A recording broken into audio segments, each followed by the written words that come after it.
அனைவருக்கும் வணக்கம். ரேஷ்மாவின் நம் வீட்டு வைத்தியம் யூடியூப் சேனலுக்கு அனைவரையும் அன்புடன் வரவேற்கிறோம். இன்றைய தலைமுறைக்கு நம் முன்னோர் பயன்படுத்திய நம் வீட்டு வைத்திய முறையை தெரியப்படுத்தவே இந்த பதிவு. இனி இன்றைய பதிவில் நாம் என்ன பார்க்க போகிறோம் என்றால், நெஞ்செரிப்புக்கு குடிநீர்.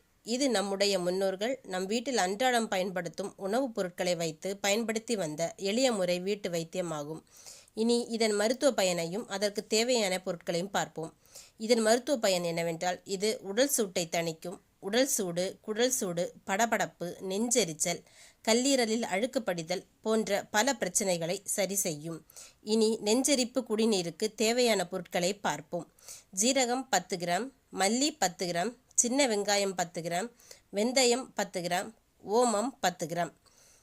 இந்த அளவுகளில் பொருட்களை எடுத்து 2 லிட்டர் தண்ணீர் விட்டு காய்த்து சாதாரணமாக குடிநீராக பயன்படுத்தலாம். இது பெரியவருக்கு போதுமானதாகும். சிறியவர்களுக்கும் பயன்படுத்தலாம். இந்த குடிநீரை தொடர்ந்து பயன்படுத்துவதால் உடல் சூட்டை கட்டுப்பாட்டுக்குள் வைத்து கொள்ளலாம். மேல் சொன்ன பொருட்களை 10 கிராம் அளவுகளில் எடுத்து 4 டம்ளர் தண்ணீர் வைத்து 1 டம்ளர் ஆக்கி குடிக்கவும். இது எண்ணெய் பலகாரம் சாப்பிட்டு நெஞ்செரிச்சல் உள்ளவருக்கு இந்த 1 டம்ளர் நீரை குடிக்கும்போது மாற்றம் கிடைக்கும். இந்த அளவு குடிநீர் நெஞ்செரிப்பு உள்ளவருக்கு 1 நேரம் மட்டுமே. இதேபோல் இன்னும் 2 நேரம் பயன்படுத்தவும். இதனை பயன்படுத்துவதால் நல்ல மாற்றம் கிடைக்கும்.